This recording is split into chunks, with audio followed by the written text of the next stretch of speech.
Alright y'all, welcome back to the channel and to some more turkey patterning, and today we've got a very interesting combination of shell and a new choke to try out as well that I've been told is a pretty solid performing combination, so I'm definitely excited to see what it can give us, because if it performs like it has the potential to, it could be a very interesting turkey combination. But as for those shells I've got here today, big thank you to Keith from Salt Creek for sending some of these over. I'm not paid or sponsored to tell you guys anything, but they definitely make some fantastic shells. But as for that shell today, I've got some of their new cold turkey blend shells. These ones are a 12 gauge 3-inch 1 5/8 ounce payload of TSS 9s over lead 5s, moving about 1200 feet per second. So a very interesting combination of 9s over 5s mixed between TSS and lead with a little bit lighter of a payload, and these do have a little less recoil on them as well. And they did just release these for anybody curious, and price point I believe currently is about $27 a box, so pretty much split right down the middle between what a lead shell and a TSS shell is. So if you're kind of floating somewhere in the middle, these could be a very interesting option for you. So definitely a very intriguing shell, but what can it do through today's shotgun and choke combo? And as for today's setup, I brought out my Remington 870 special purpose. It has a 24-inch Carlson's barrel on it, and for a choke, I picked up one of these, which it's been a long time coming. I should have had one years ago, but this is a Patternmaster Code Black Turkey 665. We've never tried a Code Black on the channel before, and Patternmaster definitely makes some pretty solid chokes, so this one should be a good performer. And I've been told by Keith that these shells have given some good performances through a Code Black 665. So we'll see what they can give us through this 870 here today, because it should be a pretty good combination. So as for today's test, everything is set up the same as usual. I've got the turkey paper at 40 yards, and I've got the chronograph so we can get our velocity from the shell. So let's get you guys a view of the target, and we'll see what these new Salt Creek cold turkey blend shells can give us through the 870 and the Code Black 665. It's definitely a pretty interesting shell combination, so let's take our shot and see what kind of pattern we can get.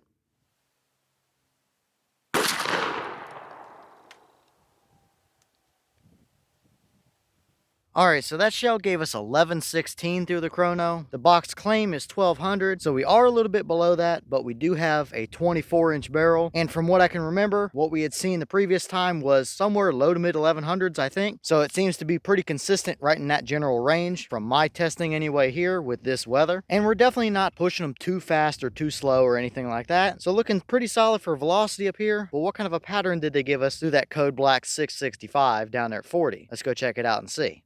Alright, so now we're down here at our 40-yard target, and we've got a pretty solid pattern here. Now, it is definitely a little unfortunate that we were a touch high and right. I did feel very confident when I pulled the trigger that it was pretty well dead on the money, but that is a new choke, and different chokes will have different points of impact. That's why you should always test your setup before you take it out on a hunt, and that's why we use the backers so we can actually see our pattern, because what we have here is a pretty solid performance. We still technically have a dead bird. There are 2 of the lead number 5s through the brain, and 1 TSS 9 down in the middle of the neck, so it does give you some leeway to work with here. And our core area here is beautifully even. It's definitely not like full out TSS high performance type of tight as far as the core goes, but there's really no major voids or anything like that in there. It's definitely a little bit more of a broad, more uniform type of pattern than it is a super tight, hot TSS expensive high performance turkey shell type of pattern. But hey, that is a very, very usable 40-yard combination all day long. Around the edges, we might have had a couple of flyers up there in the top left, maybe 1 or 2 or 3 down here along the left side of the turkey paper, and a couple over here. So a handful of flyers, but the main 80+% of that pattern is all right there within, I would say, about a 15 or 16-inch circle. And since we were pretty high and right, I will do a freeze frame right here in some editing and draw a 10-inch circle on the screen in the middle of that pattern so we can kind of get a look at our core, because it's pretty nice and uniform. So yeah, I would say that combination worked out pretty well for us. We got to remember, these are a $27 or so a box, half lead, half TSS type of shell. So that right there is a very solid performer. And with it being a little bit lighter of a payload, you do have a touch less recoil. So it's a pretty handy shell as well that's not going to knock your teeth out. So I wouldn't hesitate to turkey hunt with that kind of a pattern. If there's a bird anywhere within that pattern, he's not making it through. So definitely a very solid performance. Not really much to complain about. And I'm also curious to see what they'll do through a little bit more constriction, maybe a 660. We might be able to tighten these up even still just a little bit more for the people that want a really hot turkey pattern. But seems like a Patternmaster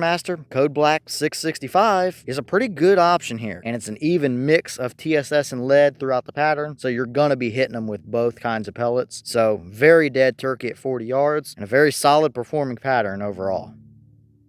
And here's the wad from that shell. Very standard Salt Creek type of turkey shell stuff here. Looks pretty good overall. No rips or tears. It might have caught just a tiny little bit on the very tips of a couple of these petals, but it clearly didn't ruin our pattern at all or anything. There's nothing stuck down in there. So overall, no concerns from me here as far as the wad goes. And we know these are pretty good performing wads. So I'm definitely curious to see what they'll do through a touch more constriction as well, because we may even still be able to tighten that down just a touch more. But not bad and nothing to be concerned about here.